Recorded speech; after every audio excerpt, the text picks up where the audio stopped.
Hari ini kita masih melanjutkan pembahasan kita tentang 33 hal yang perlu kita ketahui tentang kerajaan Allah. Nah, hari ini kita akan masuk pada pembahasan kita tentang kerajaan Allah dan hidup yang berbuah.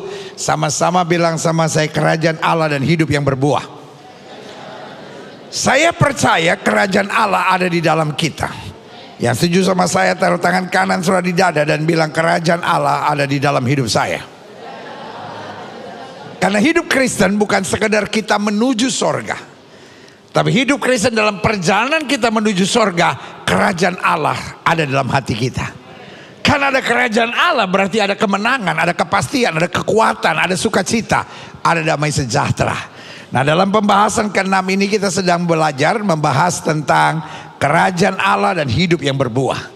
Karena saya percaya kalau ada kerajaan Allah dalam hidup kita, Yesus bilang apa? Apa yang ada di dalam akan terpancar keluar. Waktu ada kerajaan Allah, Yohanes Pembaptis bilang begini, hasilkanlah buah yang sesuai dengan pertobatan.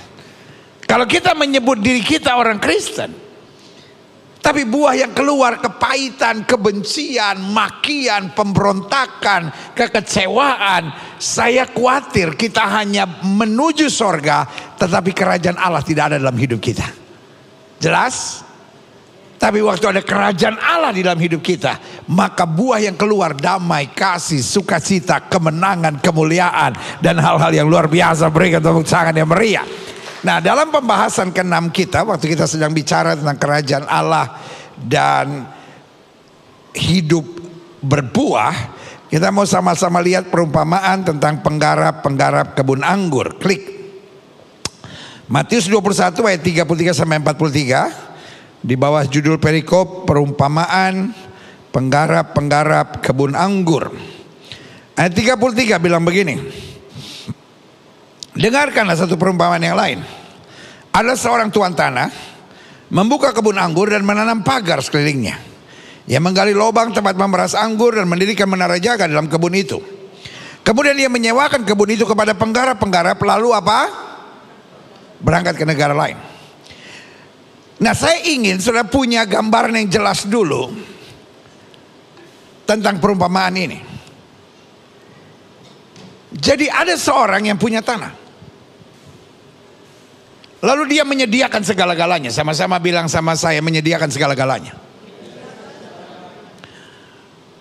Dia tanam kebun anggur, dia buat kebun anggur, dia pagari seluruhnya, dia persiapkan tempat untuk pemerasan anggur, dia bangun menara jaga. Dan setelah segalanya dipersiapkan, dia menyewakan kepada penggarap. Sama-sama bilang sama saya, semuanya sudah disediakan. Jadi siapapun yang menggarapnya tidak mungkin rugi. Sama-sama bilang sama saya, tidak mungkin rugi.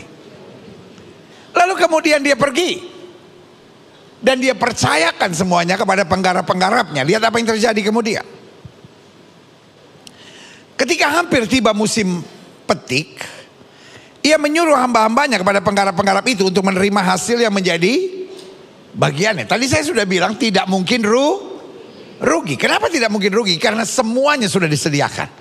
Sama-sama bilang sama saya, semuanya sudah disediakan. Tapi waktu dia mau mengambil bagiannya, ayat 35. Tapi penggarap-penggarap itu karena sudah untung besar, sudah mendapat kekayaan, sekarang mulai arogan. Dia menangkap hamba-hambanya itu, mereka memukul seseorang, membunuh yang lain, dan melempari yang lain pula dengan batu. Kemudian tuan itu menyuruh pula hamba-hamba yang lain, lebih banyak daripada yang semula. Tetapi mereka pun diperlakukan sama seperti kawan-kawan mereka. Ayat 37. Sama-sama bilang sama saya sebagai langkah terakhir. Sama-sama bilang sama saya sebagai langkah terakhir. Akhirnya ia menyuruh anaknya kepada mereka. Katanya, anakku akan mereka segani. Ayat 38. Tapi ketika penggarap-penggarap itu melihat anaknya itu, mereka berkata seorang pada yang lain, ia adalah ahli waris. Mari kita bunuh dia supaya warisannya menjadi milik kita. Mereka menangkapnya dan melemparkannya keluar kebun anggur itu lalu membunuhnya. Ayat 40, ini pertanyaan Yesus kepada murid-muridnya. Yesus bertanya demikian, Maka apabila Tuan kebun anggur itu datang, apakah yang akan dilakukannya dengan penggarap-penggarap itu? Ayat 41, jawaban dari murid-murid Yesus kepadanya. Kata mereka kepadanya, ia akan membinasakan orang-orang jahat itu, dan kebun anggurnya akan disewakannya kepada penggarap-penggarap lain, yang akan menyerahkan hasilnya kepadanya pada waktunya. Kata Yesus kepada mereka, belum pernahkah kamu baca dalam kitab suci, batu-batu yang dibuang oleh tukang-tukang bangunan, yang tidak diperhitungkan, yang sudah dibuang, akan dipakai Tuhan. Amin.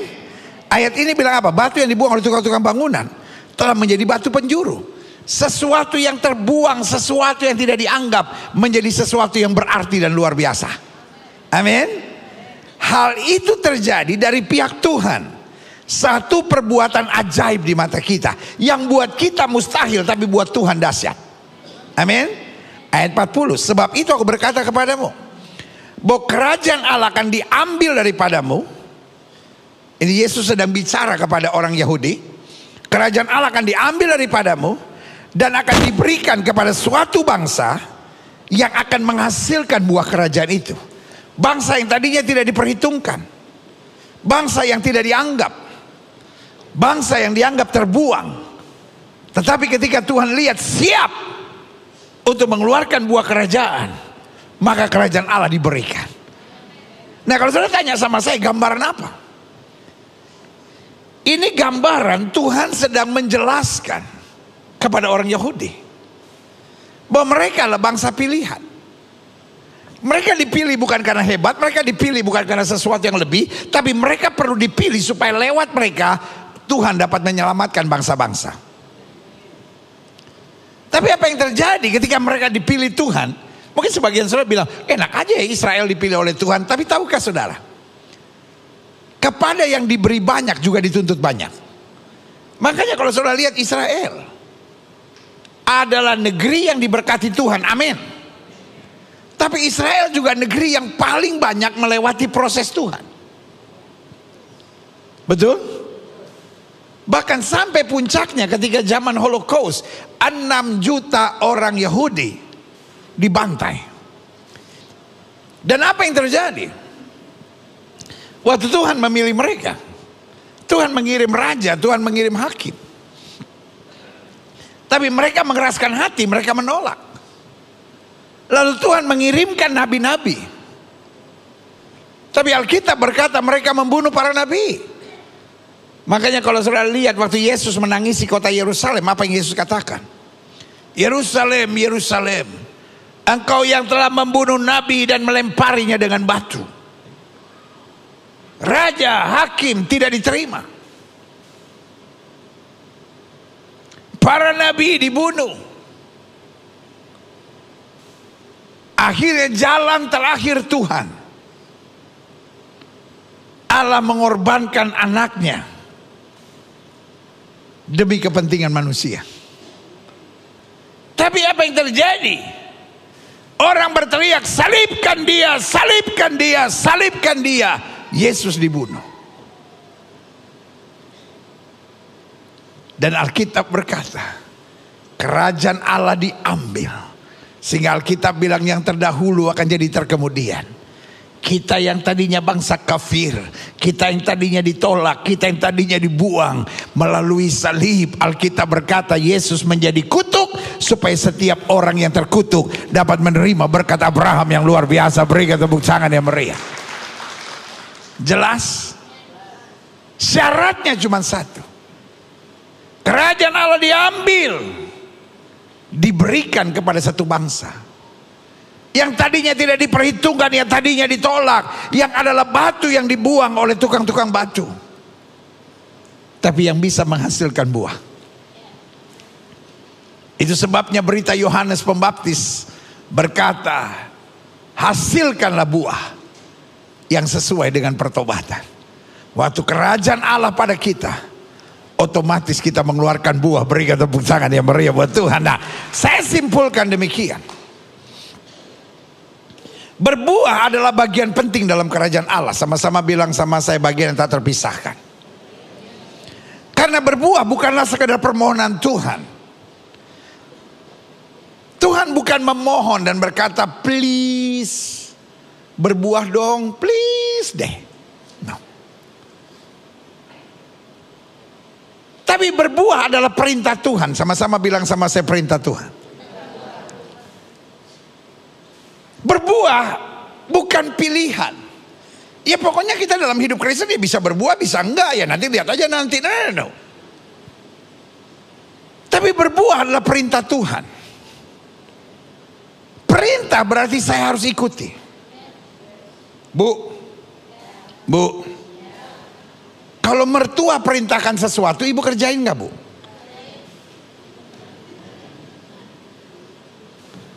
Walaupun istilah orang dunia bilang kadang-kala cuma proyek thank you. Tahu nggak proyek thank you? Kitanya rugi, ujung-ujungnya pas ketemu, thank you ya. Tapi nggak apa-apa, jangan mengeluh. Taruhlah saudara udah keluar 1,5 juta, saudara udah keluar 2 juta. Kalaupun mertua mau kembaliin, jangan terima. Berkat lebih banyak daripada dikembaliin. Ini amin yang gak tulis, amin.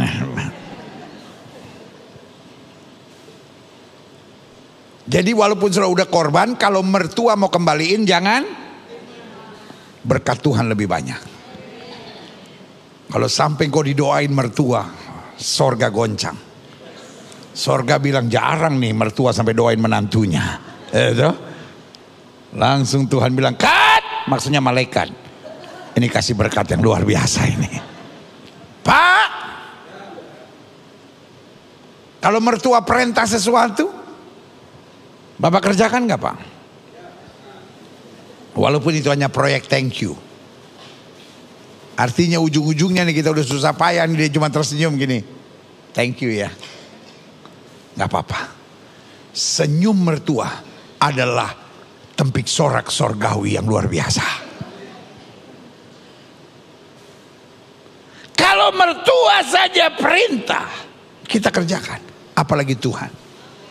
Saya percaya kalau Tuhan perintah dan kita kerjakan, berkat luar biasa Tuhan sediakan. Yang saja katakan amin. Dalam hidup saya terlalu yakin taat tidak pernah merugikan. Pak, taat tidak pernah merugikan. Bu, taat tidak pernah merugikan. Adik-adik muda, tanamkan dalam rohmu, taat tidak pernah merugikan.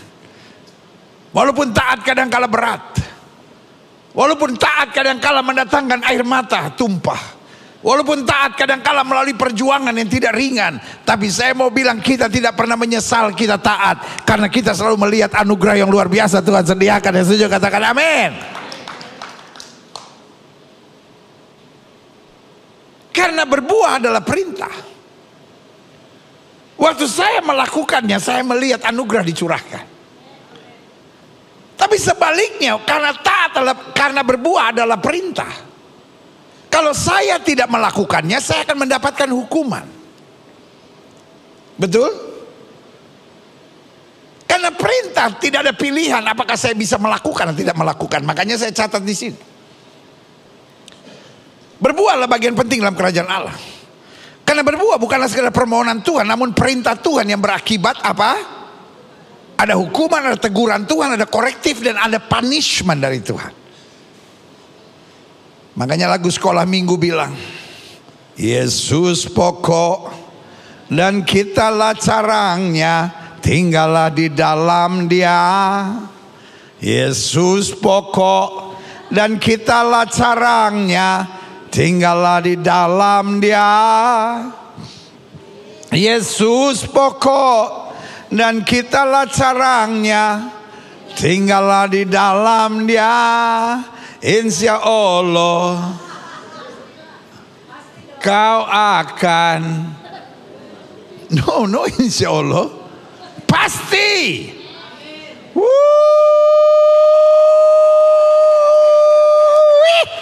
Sama-sama bilang pasti. Sama-sama bilang pasti. Karena berbuah adalah prinsip penting. Kalau kita tinggal di dalam Kristus, makanya saya selalu bilang berbuah bukan bagian dari mujizat. Berbuah adalah proses yang normal dalam kehidupan. Setuju? Sama-sama bilang sama saya, berbuah bukan bagian dari mujizat. Tapi berbuah adalah bagian dari proses normal yang pasti terjadi dalam setiap orang percaya. Amin. Nah, saya pelajari, klik. Kenapa berbuah penting? Alkitab berkata, barang siapa yang berbuah akan dibersihkannya. Dan barang siapa yang tidak berbuah, dipotongnya. Lalu apa? Dibuang kemana?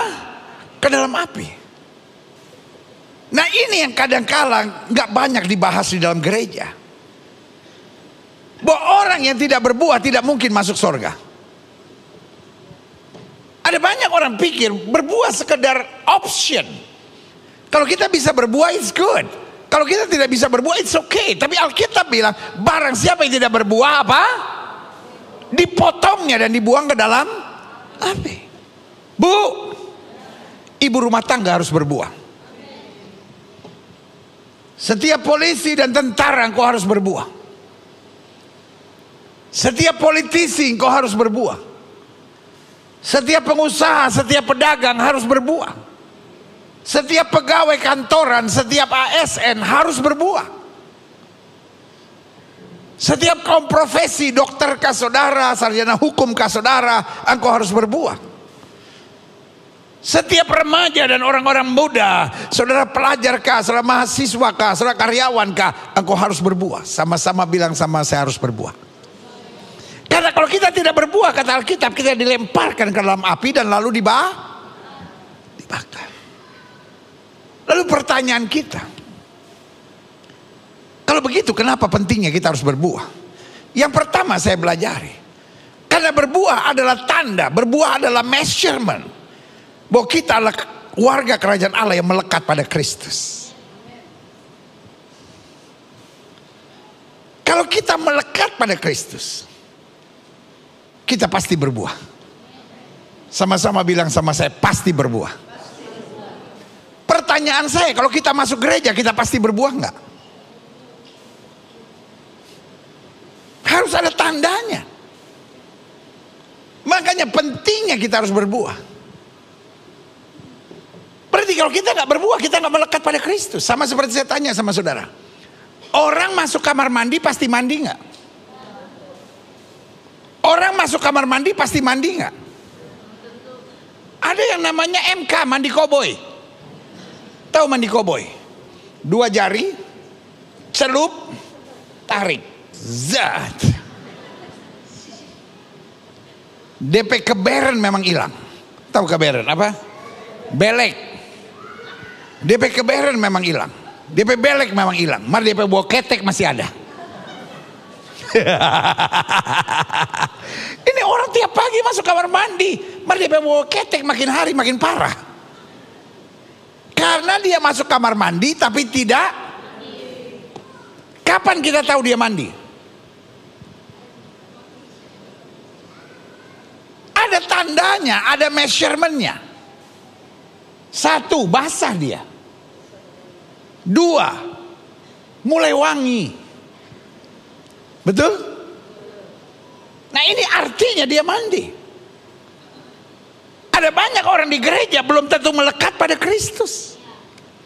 Sehingga ada banyak orang yang keluar gereja tapi masih iri. Keluar gereja masih cepat emosi. Keluar gereja masih kompromi dengan dosa. Ini yang Alkitab ajarkan. Kita harus berbuah supaya itu menjadi tanda buat kita bahwa kita melekat pada Kristus. Kalau hari-hari ini kita orang yang masih susah berkata tidak pada dosa. Kita masih orang yang egois dan kepala batu. Kita masih orang yang malas dan terus bersungut dan mengeluh. Saya beri nama ini waktu yang tepat untuk bangkit dan sadar. Saya harus melekat pada Kristus supaya saya berbuah dan menyatakan kemuliaan Tuhan. Berikan tepuk tangan yang meriah. Yang kedua, jadi apa pentingnya berbuah? Karena itu sebagai measurement kita. Itu sebagai simptom kita.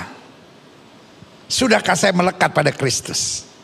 Maka Yesus bilang dari buahnya lah seorang bisa dikenal. Yang kedua, pentingnya berbuah. Karena berbuah otomatis disertai kesiapan untuk selalu dibersihkan. Orang-orang yang berbuah bukan orang-orang yang bangga dan kemudian bersaing, saya lebih hebat dari kamu. Tapi orang-orang yang berbuah, dia menyadari dia sedang masuk dalam rancangan Allah yang indah, sehingga dia harus siap dibersihkan lebih hebat lagi. Suka atau tidak suka, kita akan menghadapi pengkhianat. Susah atau suka atau tidak suka, kita menghadapi orang-orang curang.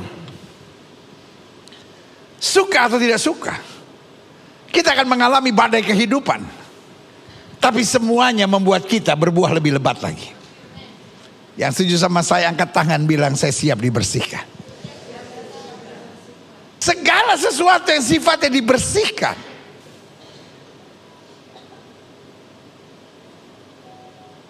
itu tergantung keadaannya. Sikat kamar mandi, repot nggak? Tergantung joroknya. Saya lihat rumah-rumah orang kaya. Wih, kalau nggak hati-hati kita di kamar mandi bisa kepleset. Nggak kayak kamar mandi kita yang mesti gosek, ya tuh. Sampai tikus aja malas, tikus saya bilang, geli banget kamar mandinya. Tapi nggak ada rumah orang kaya yang mesti gosok WC. Biasa aja.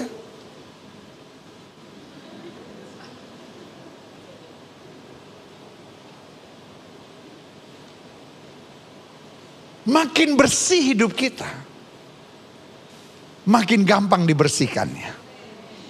Amin. Jadi kalau hari-hari ini sudah bilang, aduh proses Tuhan berat, itu jorok namanya.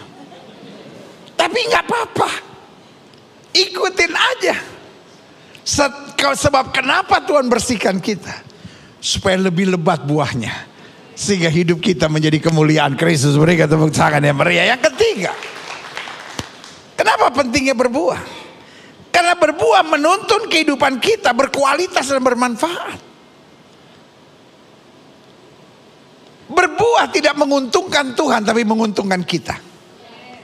Sama-sama bilang sama saya, berbuah tidak menguntungkan Tuhan, tapi menguntungkan kita. Kalau saudara tanya sama saya, kenapa begitu? Izinkan saya menjawabnya. Pernah nggak saudara lihat pohon mangga makan mangganya? Pernah nggak saudara lihat pohon pisang makan pisang? Artinya, pisang tidak pernah memakan, pohon pisang tidak pernah memakan buahnya. Tapi yang memakan buah pisang monyet atau manusia. Artinya sesuatu yang di luar dirinya. Kenapa Tuhan mau kita berbuah? Karena Tuhan tidak mau kita hidup asal hidup. Tuhan mau hidup kita bermanfaat. Tuhan mau hidup kita berarti. Tuhan mau lewat hidup kita kemuliaan jadi nyatakan bagi hidup kita. Berikan tepuk tangan yang meriah. Yang keempat, kenapa pentingnya berbuah? Karena berbuah mengarahkan orang lain melihat karya Tuhan dalam kehidupan kita. Amin. Alkitab bilang supaya orang melihat perbuatanmu yang baik dan memuliakan Bapamu yang di sorga. Tahukah saudara, dunia ini sedang penuh dengan orang stres? Tahukah saudara, dunia ini sedang penuh dengan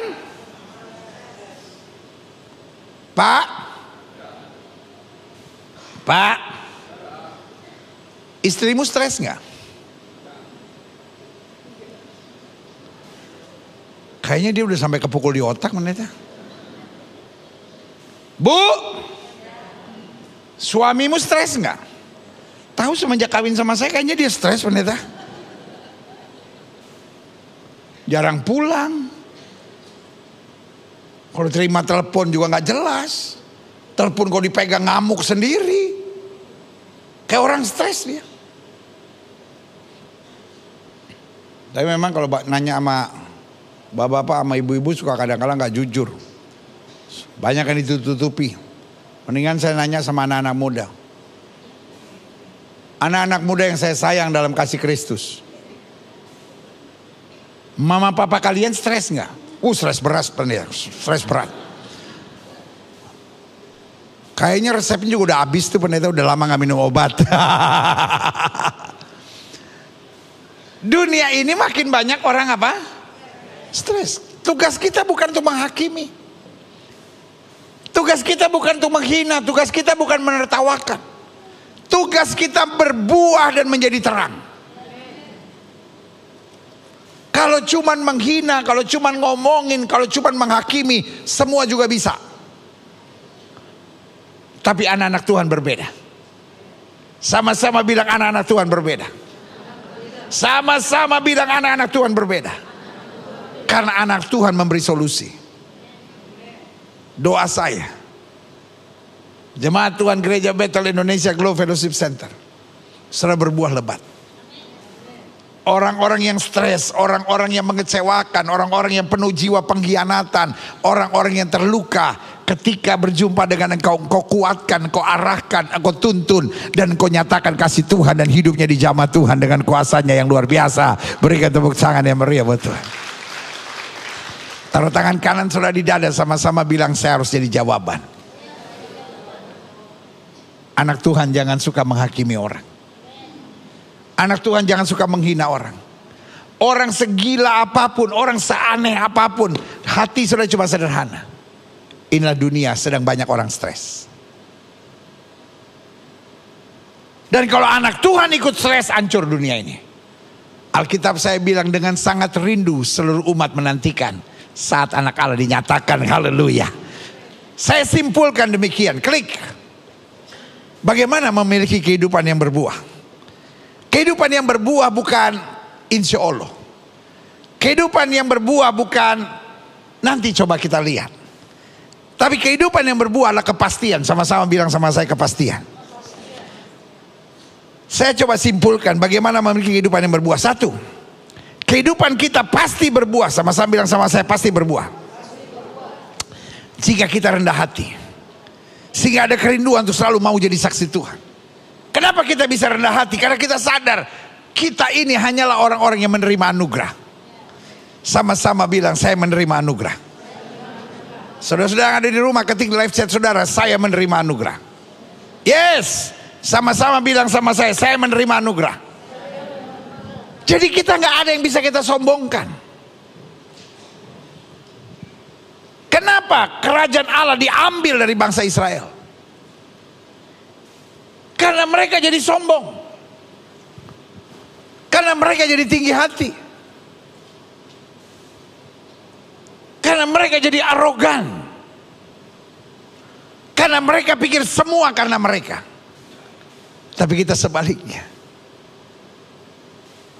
Kita karena menerima anugerah. Kita sebetulnya batu yang dibuang oleh tukang-tukang bangunan, tapi dipilih Tuhan. Kepalkan tangan kanan saudara dan bilang, saya menerima anugerah. Saya dipilih Tuhan. Bilang sama sebelah saudara, jadi lu mau apa?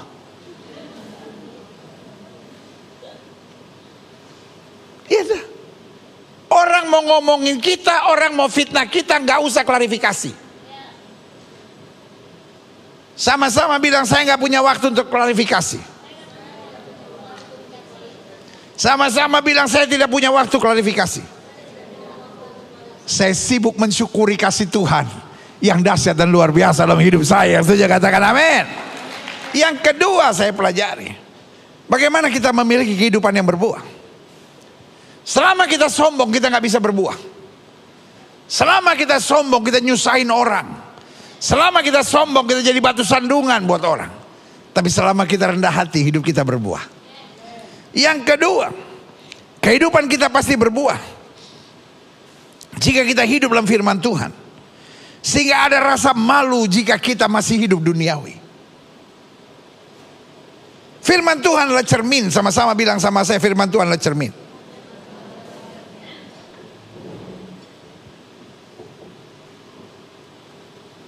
Kalau saudara sudah dandan rapi,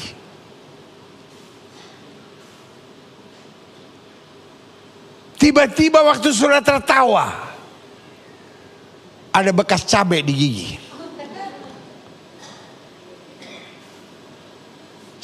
tidak sadar, it's okay. Tapi waktu saudara lihat di kaca, dan saya mau bilang, cewek secantik apapun, ibu-ibu dandan secantik apapun, tapi kalau ada cabai di gigi, siapapun ilfil.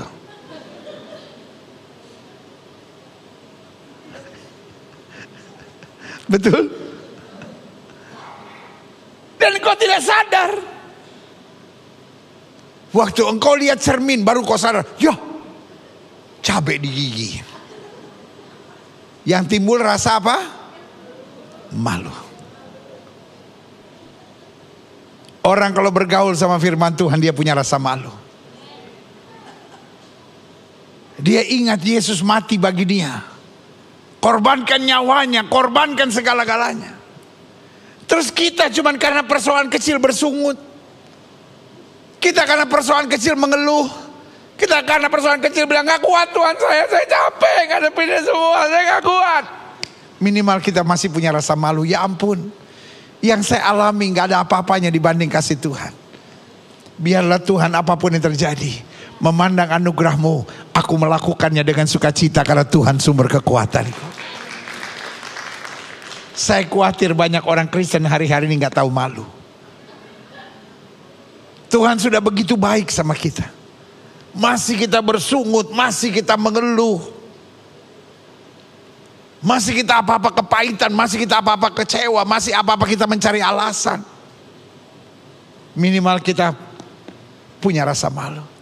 Kalau Tuhan sudah begitu baik sama saya masih menolak melayani, saya masih bilang capek, saya masih bilang gak ada waktu untuk melayani.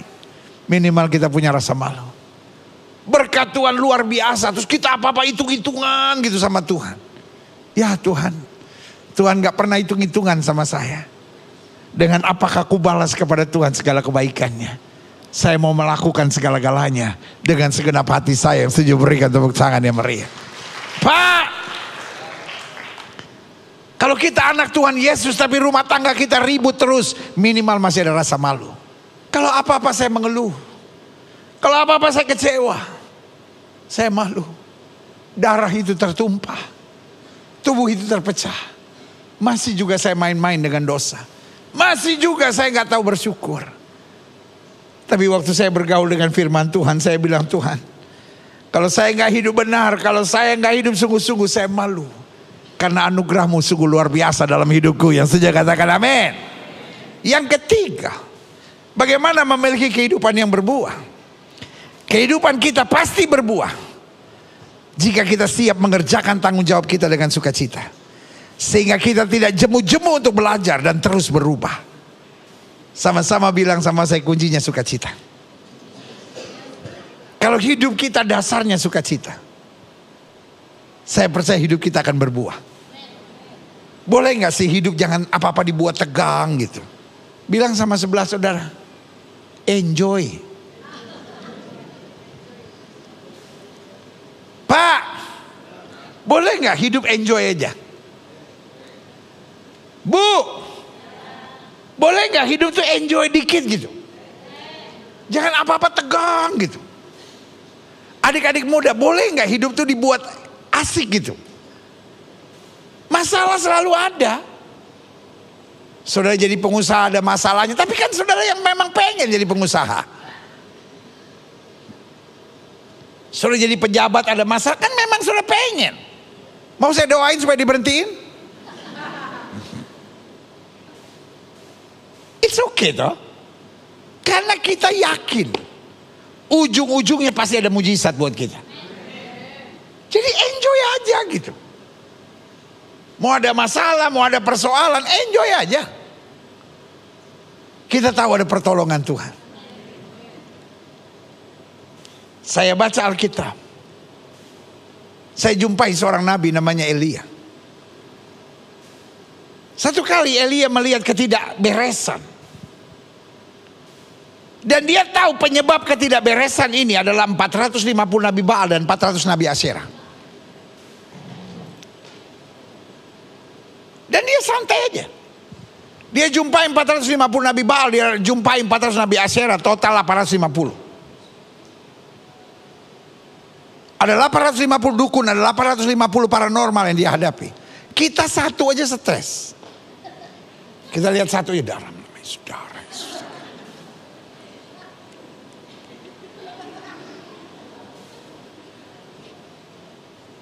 Dia mau santai aja, enjoy aja dia. Dia bilang, kita buktikan Allah mana yang hebat. Kita sama-sama mempersembahkan korban, dan Allah yang benar akan membawa api dari sorga untuk membakar habis korban itu. Dari mana saya tahu dia enjoy? Dia hanya sendiri. Dia berhadapan dengan 850 nabi-nabi ini. Dia bilang, karena kamu banyak, kamu yang mulai. Loh, di mana-mana yang minoritas minta fasilitas, betul? Tapi dia sebaliknya. Dia bilang, karena kamu yang ramai, kamu yang mulai duluan. Kalau sudah pernah ikut ritual-ritual beginian, sudah ngerti maksud saya. Ritual-ritual itu selalu tidak nyaman. Ritual-ritual itu selalu nggak enak. Ada bunyi musik yang ada suara-suara.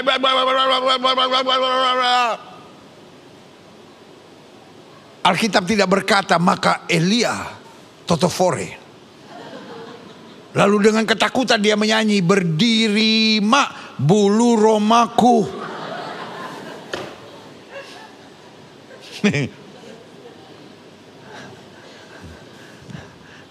Orang Manado bilang dia baterek. Dia ganggu itu orang-orang. Dia bilang, hey, panggil lebih keras. Mungkin ngoni pet Tuhan lagi tasono, lagi tidur. Saya bangun Jo, teriak lebih keras. Atau mungkin dia lagi jalan-jalan, belum kembali. Waduh, itu orang-orang makin tambah gila. Sampai akhirnya dia menore-nore badannya sampai keluar darah.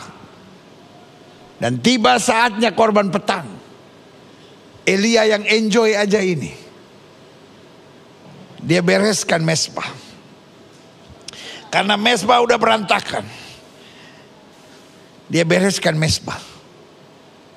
Dia lihat keliling, semua masih. Timbul dia punya ide gila-gila. Dia bilang, hei, siram air. Coba, itu kan buat saya orang yang iseng. Karena kalaupun api turun, kalau kayunya basah nggak bisa terbakar. Betul nggak? Oh, mereka semangat. Weh, mustinya buffalo, mustinya apa itu namanya, pakai gayung. Dia ambil pakai ember, dia siram. Melihat saking gilanya, dia Elia bilang, kurang, siram lagi, siram semua. Dia lihat masih semangat. Kurang, siram lagi. Wah, mereka siram sampai gila-gila. Sampai banjir kata Alkitab di sekitar itu. Dalam hati Elia, udah? Puas? Senang? Elia naikkan doa sederhana. Tuhan, buktikan kuasa-Mu. Turunkan api dari langit. Waktu api turun, air seperti berubah menjadi minyak. Terbakar dahsyat. Allah luar biasa. Berikan tepuk tangan ya mereka. Kita nggak mungkin dipermalukan. Kita nggak mungkin dipermalukan. Adik-adik muda, enjoy aja. Pak, ada tantangan, ada pergumulan. Karena Tuhan mau buat kita berbuah lebih lebat lagi. Yang penting satu kita jaga. Waktu kita enjoy aja, kita jalani dengan sukacita, hidupmu akan berbuah. Orang yang belum percaya akan melihat saudara dan berkata, ini orang kan masalahnya besar. Tapi dia tetap bersuka cita karena ada sesuatu yang kita nggak punya. Kasih tepuk tangan yang meriah. Yang terakhir, saya undang pemain musik maju ke depan. Bagaimana memiliki kehidupan yang berbuah? Satu, kehidupan kita pasti berbuah jika kita rendah hati. Sehingga ada kerinduan untuk selalu mau jadi saksi Tuhan. Dua, kehidupan kita pasti berbuah jika kita hidup dalam firman Tuhan. Sehingga rasa malu jika kita masih hidup duniawi. 3, kehidupan kita pasti berbuah jika kita siap mengerjakan tanggung jawab kita dengan sukacita. Sehingga kita tidak jemu-jemu untuk belajar dan terus berubah.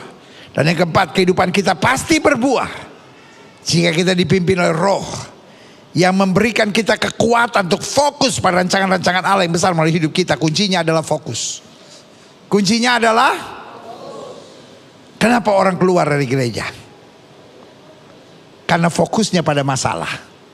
Betul? Di gereja yang sama orang keluar dari gereja itu. Di gereja yang sama banyak orang dipulihkan di gereja itu. Pertanyaan saya, apakah yang seorang menghadapi masalah, yang lain tidak? Sama-sama menghadapi masalah. Cuman bedanya, sekelompok fokus pada masalah. Dia bahas masalah, dia pikirin masalah, dia simpan di hati masalah. Tapi sebagian dia fokus pada rancangan Tuhan. Rencana Tuhan, kehendak Tuhan, karya Tuhan, dan kemuliaan Tuhan.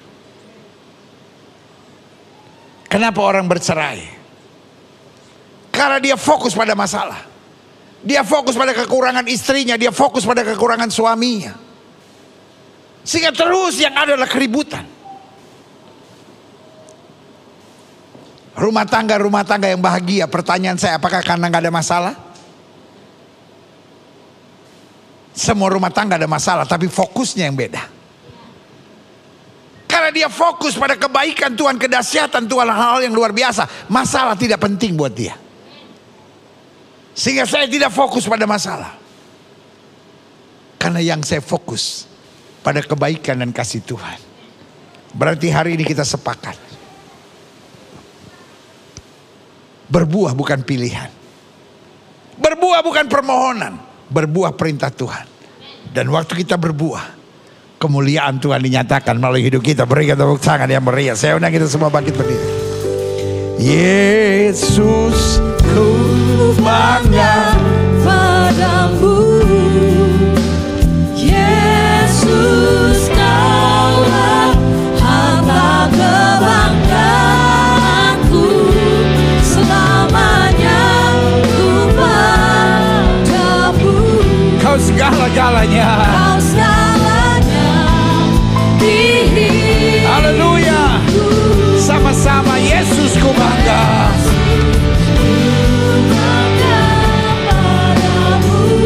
Haleluya. Yesus, kaulah harta kebanggaan. Selamanya.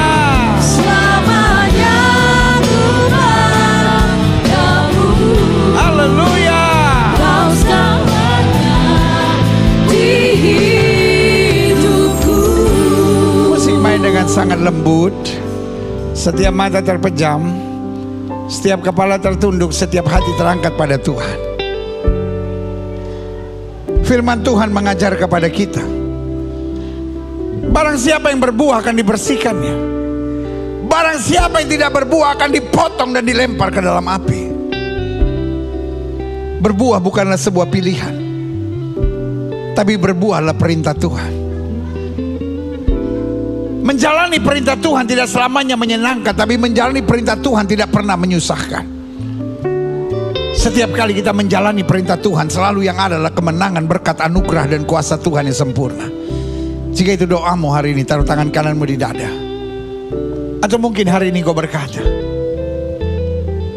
secara jujur kadangkala saya malu. Tuhan sudah begitu baik buat saya. Kok bisa saya apa-apa mengeluh? Kok bisa saya apa-apa kecewa? Kok bisa saya menyimpan kepahitan dan kedendaman? Minimal saya masih punya rasa malu. Biarlah dalam hidup ini saya enjoy aja. Tahu ujung-ujungnya saya percaya Tuhan pasti bela. Tahu ujung-ujungnya saya percaya kemenangan pasti disediakan. Darah yang tertumpah, tubuh yang terpecah, menjadi jaminan bagiku bahwa aku tidak pernah dikecewakannya. Jangan fokus pada masalah. Jangan fokus pada hal-hal yang menyakitkan.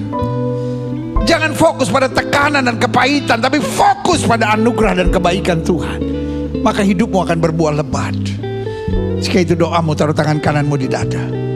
Setiap saudara ingin didoakan, taruh tangan kanan saudara di dada. Boleh angkat tangan dua-dua tinggi-tinggi. Izinkan saya doa Bapa. Lihat tangan anak-anakmu yang terangkat dua-dua di hadapan Tuhan. Kami angkat tangan kami dua-dua karena kami mengerti berbuah adalah perintah Tuhan. Berbuah bukan sekedar permohonan, berbuah bukan sekedar pilihan yang harus aku ambil, tapi berbuah adalah perintah yang harus aku jalani dalam kehidupan ini dengan sungguh-sungguh. Bapak lihat tangan-tangan yang terangkat. Bapak lihat hati yang terbuka. Minimal kami masih punya rasa malu. Minimal kami jalani apapun dengan semangat untuk enjoy aja, untuk meyakini bahwa Tuhan yang baik tidak pernah mengecewakan aku. Biarlah hari ini kami buat komitmen untuk fokus kami hanya pada rancangan-rancangan Tuhan yang dahsyat dan luar biasa. Iblis maunya kami hanya fokus pada masalah dan persoalan, tapi kami sudah menerima anugerah. Biarlah hidup kami tetap rendah hati dan memandang Tuhan. Terima kasih Bapa. Saudara-saudara yang angkat tangan, apapun yang terjadi, engkau harus mengeluarkan buah-buah yang baik sesuai dengan pertobatan. Karena kalau kerajaan Allah dalam hidup kita, maka buah yang terpancar adalah kasih, damai, sukacita, kekuatan, dan penguasaan diri. Bapak lihat tangan-tangan yang terangkat, lawat dengan kasih-Mu. Dan tidak lupa hamba berdoa buat yang sakit, karena kami imani sore hari ini dalam nama Yesus. Kami imani saat ini lewat tubuh dan darah Kristus segala penyakit kami sudah disembuhkan. Lewat tubuh dan darah Kristus segala kutuk kami sudah dilepaskan. Lewat darah Kristus dan tubuh Kristus segala sesuatu yang kami rindukan sudah Tuhan sediakan. Terima kasih Bapa. Meteraikan hidup kami lewat darah-Mu yang tertumpah dan tubuh yang terpecah. Terima kasih. Hamba mengasihi jemaat-Mu satu persatu. Apa yang Tuhan taruh di hati hamba sudah hamba sampaikan bagi umat-Mu. Hamba doa firman termeterai, apa saja yang mereka kerjakan dibuat Tuhan berhasil. Mereka gak turun tapi naik. Mereka gak jadi ekor, mereka jadi kepala. Hari-hari yang penuh mujizat boleh menjadi bagian hidup mereka. Keluarga mereka boleh diberkati. Hidup mereka boleh selalu dekat dengan Tuhan. Bangsa negara kami Indonesia, selamatkan ya Allah, damai sejahtera atas Indonesia. Gereja-gereja di mana-mana tempat Tuhan bela dan nyatakan kemuliaan-Mu. Gereja-Mu di tempat ini, Gereja Bethel Indonesia Glow Fellowship Center, Tuhan pakai terus untuk menegakkan kerajaan Allah dalam kebenaran dan kasih. Dan akhirnya setiap kami yang menerima firman, biarlah dalam segala hal kami terus berbuah, sehingga kami dapat mentuntaskan amanat agung Kristus, pergi beritakan Injil pada setiap makhluk. Di dalam nama Yesus kami berdoa, dan kami siap untuk jadi pelaku-pelaku firman. Yang siap jadi pelaku-pelaku firman, sama-sama kita katakan amin. Berikan tepuk tangan yang meriah buat Tuhan. Silahkan duduk. Tuhan memberkati Bapak Ibu saudara sekalian. Haleluya. Kitalah orang-orang berbahagia itu, karena orang-orang berbahagia adalah orang yang menerima firman dan mempraktekkannya dalam kehidupannya sehari-hari. Haleluya, puji Tuhan.